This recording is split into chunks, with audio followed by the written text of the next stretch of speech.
What's up, everybody? This is Huggin the Road. I'm with Bryan Wilson today, and he's going to give us a rundown of this 56 Chevy Sedan Delivery.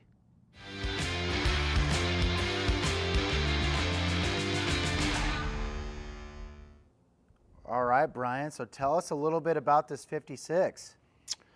Well, Sam, I've owned it for about 11 years now, and I found it in Bend, Oregon. It was actually built by Jack Emick, who's an old school car builder, and Dave Turner owned it at the time.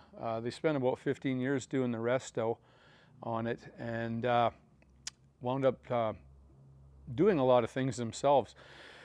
The cool thing about the car was when it was found, it was actually a service vehicle at the Hanford nuclear plant in Hanford, Washington, and it has two distinctive serial numbers, one from Chevy and one for the government in regards to registering it.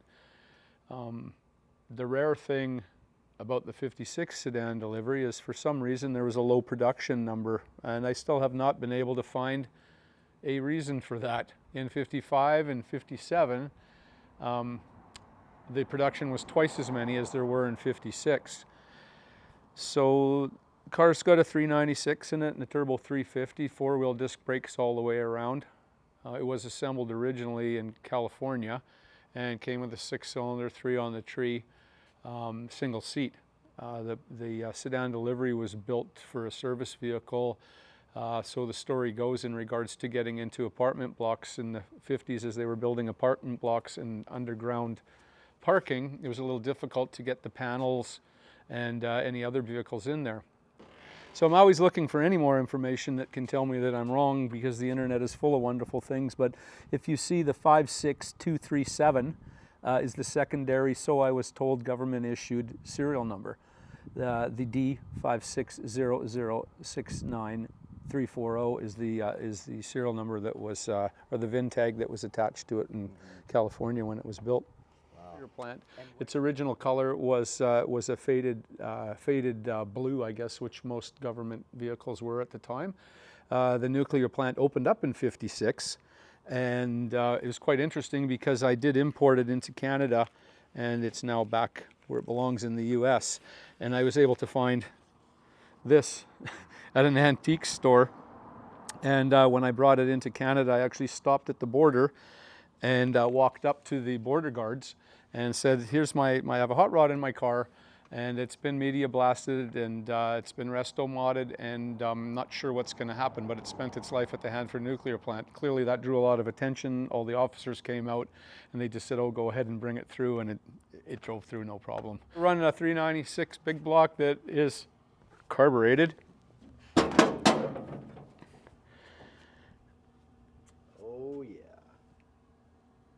And with obviously an MDS ignition and the Q-Jet on it. So now we're running about I'm thinking I lost probably about 150 horsepower going from the fuel injection to the carburation, but it also just lightens up the load for the tickets. Mm-hmm. Yeah, well, you're already a magnet as well. You're already drawing attention at gates with this thing, radioactivity. So, and just add some horsepower to that. Yeah. So the subframe was cut and welded in by Jack's at Jack's Restoration in Bend, Oregon, and they did a fabulous job. If we had it up on a hoist, I love showing off the welds that they did to connect the subframe on the front. Has four-wheel disc brakes, no proportioning valve, stops like a dime, and it really handles nice. The thing about this car is going around corners, it sits and has a nice balance to it. So hasn't been on the circle track yet, but I wouldn't be surprised. Key word is yet. Yeah, I wouldn't be surprised if someday I was challenged to take it out on a roundy round. So Bryan, there's a lot of rarity with this Sedan Delivery. So there's another thing that you're going to show us that's going to make it a rare piece as well. Yeah, all Sedan Deliveries have one door versus a Wagon. So the two doors open on the Wagon. With the true Sedan Delivery, other than the serial number telling you that, is the one-piece door. Virtually impossible to find these doors anywhere. Dan Shavers was the guy, he's passed on now, he was the guy that did the interior work in this, and what he did was he invented this process. If you can see on the side, the question being, is it a bird or a plane? The front emblem on a '56 Chevy. What he's done is he carved in styrofoam that design, and then laid Naugahyde leather on top of it and adhered it to that. And the world has sort of taken over that process as you see custom doors and custom panels being built after he made it. So he's got the sides down, and then he's also got that emblem on the ceiling here too. So it's like the front hood emblem on the ceiling. Yeah, and it comes back sort of as it's flying. If you can see it moving forward. And also there were some other things that they did that were quite unique. Was they raised the back seats. As you can see, there's no airflow in a sedan delivery with no side windows.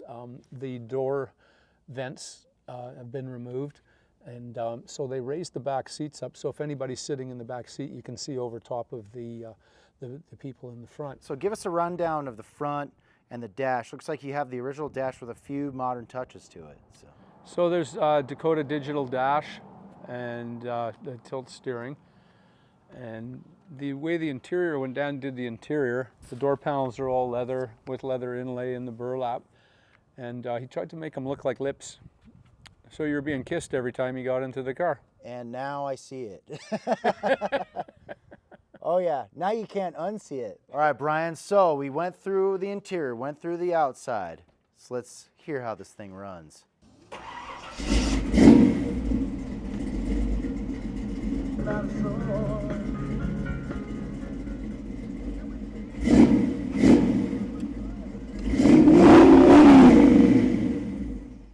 Yeah, buddy, how's that? Well, like you say, when you're out driving, it's against the wind, bro.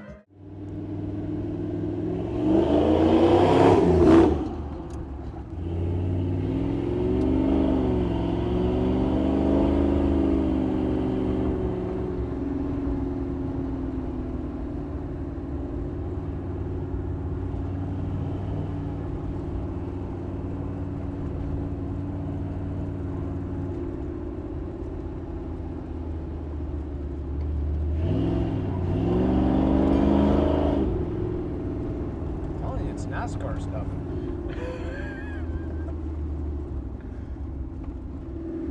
So even in this one, you got power steering, you have power brakes. So what kind of features do you have in the drivability? So four-wheel disc brakes with no proportioning valve. It stops on a dime. And yeah, power steering. It's got a Mustang 2 clip in it. And so it's a one-finger driver. It really handles quite well actually on the corners. And I was saying earlier, I'd like to put it on a round track just to see what happens. I think it'd blow a lot of people away. It gets really good traction, and yeah, she's a one-finger driver. It's very tight. Well, this was also raced on a drag strip, correct? Yeah, I was lucky enough that a good friend of mine, his wife has. It's inspired me to go look for this '56 Sedan Delivery because I was always in love with her car. So at one of our local racetracks back in Canada, we got to go heads up for the day, and to see two of these together, never mind two red ones ripping down a quarter mile, was supplied a lot of entertainment for people, that's for sure. And that's something you won't see very much of, to the same car, going at it.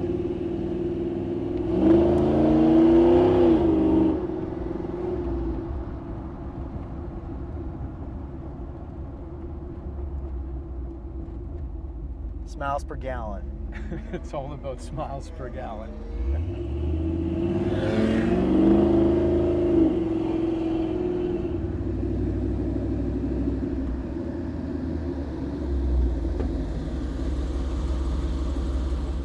All right, Bryan, well, thanks again for showing us around this '56 Chevy Sedan Delivery. Awesome ride. Go as fast wherever you want to take it, and I'll see you on the next one. Thanks for your time, Sam. Like and subscribe.